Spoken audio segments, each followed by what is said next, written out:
All right, so we're fitting Kevin for his first round of cervical curve correction.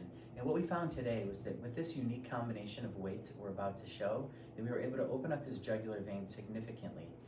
One side opened up almost 5 times and the other side about 3 times.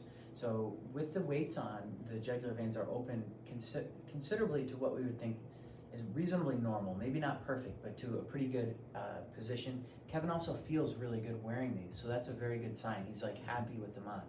So this is a 5-pound reverse chest weight. We fold it twice, and it's just positioned over the lower neck, spread out, holding him here, and that's pulling back the lower neck a little bit. I know he has a fusion from C3 to 7, and so it's not moving everything very much, but it's just enough to allow that vein to drain a little better.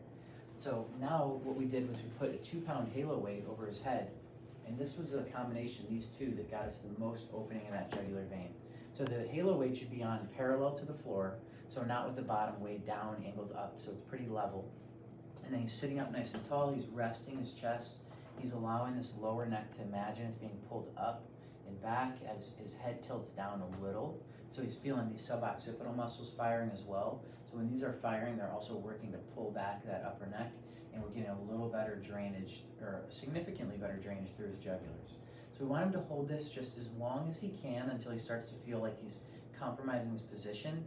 So even though he's had it on for a while here, I would recommend at home starting just to do this for 2 minutes, 5 times a day. And if that goes well, after a week, you can go up to 3 minutes, 6 times a day. So if you think about it, we're retraining one area, your neck. So if you were at the gym, you would only work out your biceps for 10 or 15 minutes. So with the neck, we don't want to necessarily do this for an hour or 2 hours a day, because it could be too much on the body at that time.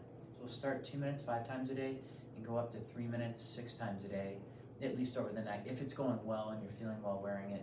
And then we'll recheck to see how those jugulars are doing without the weights, with the weights, in about, let's say, maybe 2 weeks. So we'll have you work on this for about 2 weeks and we'll recheck. Perfect, okay.